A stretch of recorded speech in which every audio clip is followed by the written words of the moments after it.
From your experience, like if you could just help me understand a little bit about that world of addiction. What specifically would you like to know about that world of addiction? What is it like in the eyes of an addict who's an addict? Because I don't understand it. Well, I think Say with drugs, I think right? if I try to answer that with some of the work that I know you've done, because you mentioned it with those specifics, the two sort of integrate, and when it comes to trauma, as a person, and any people that I've worked with, they've all had traumatic experiences. And some of them haven't got into drug addiction, they've got into overeating. Right, So the feelings are the same. right, Abandonment, fear, terror. Let's forget about fear. right. Terror. So there's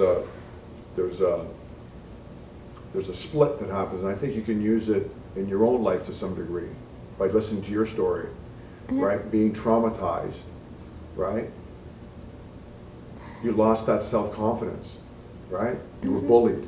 Right? I use that in context, and I think the only thing is, because I don't know your personal story, what you did to handle that, right? But a person like myself that experienced trauma, terror at a young age, when you were telling your story in grade 2 and 3, were the same, exactly.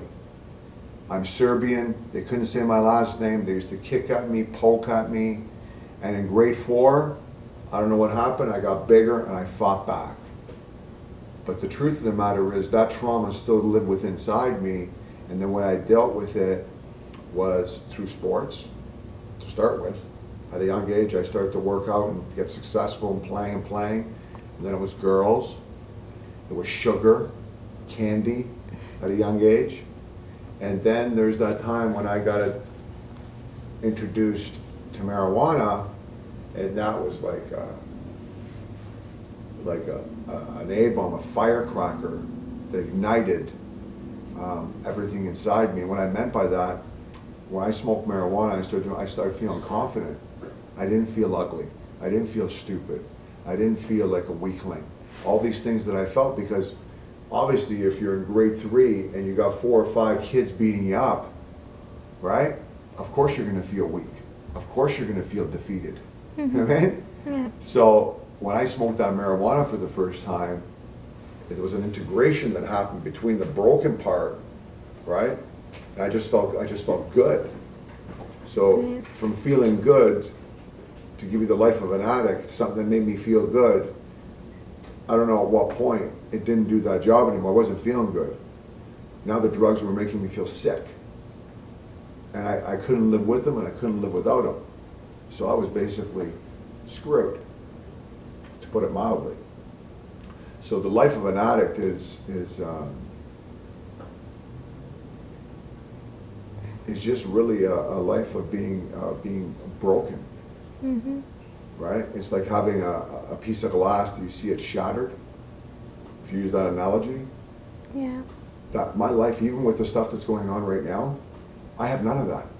My life is that piece of glass. It's clean. You can see through it.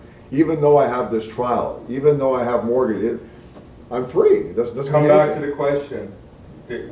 He's going in a different direction now.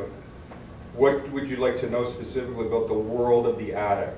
What is it that you haven't learned from my life and his so far that you want to know? Well, it's more of a comment I wanted to make than a question right now. I Okay, think you great. gave me a clear picture. You know, what I did share with you when I was telling you my story is, yeah, we all sort of have some sort of an addiction. With me, like Scott was worrying, but I didn't realize it back then, but reflecting on it was, I turned to not eating after eating. because I felt so ugly. And I associated skinny and thin with beauty. So I turned to basically being very conscious and obsessed with my body. And I worked so hard in school to get good grades. I think that compensated for me feeling stupid and dumb. Wow. Like I put all my focus, energy, even put my social life on hold just so I can get that A, good grades. And I realized that having, just pretty recently, not too long ago. So you know the life of an addict then? I just got present when you were explaining. I'm like, this is so similar. It's just Yeah. that I didn't turn to drugs. Correct. I felt that pain. You and- turned to perfection. Yeah, And I still have it in me till today. Like if something's not perfect, and I've improved, but it's like, no, that has to be perfect. That dirt has to be cleaned You know up. what, hope and happiness needs So- that. So, To the degree, to the integrity piece is Yeah. huge, right? Any organization, I'm saying, you bring that. yeah, and I just got present to, like Scott talks about, there's no mistake or accident why people walk into your life at the time they walk in, and you came in, and it's like, you know, I mean, yeah, your story's different, but I see the parallels and the The connections. feelings are the same.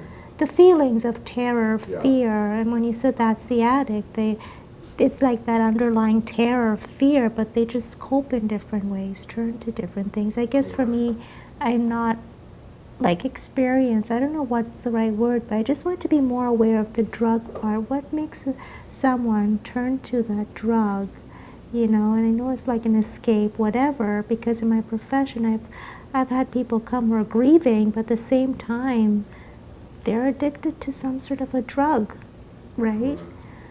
And it's the same kind of feelings, the fear, the escape, not wanting to feel that pain. So it's so connected.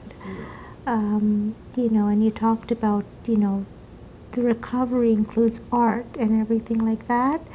The holistic approach is what I'm practicing in my field right now, integrating that art, that holism, you know, to rather than just, okay, you know, go see a doctor and take medication. Yeah. You know what I mean? But it takes that work and that trust and that level of, I think, empathy and compassion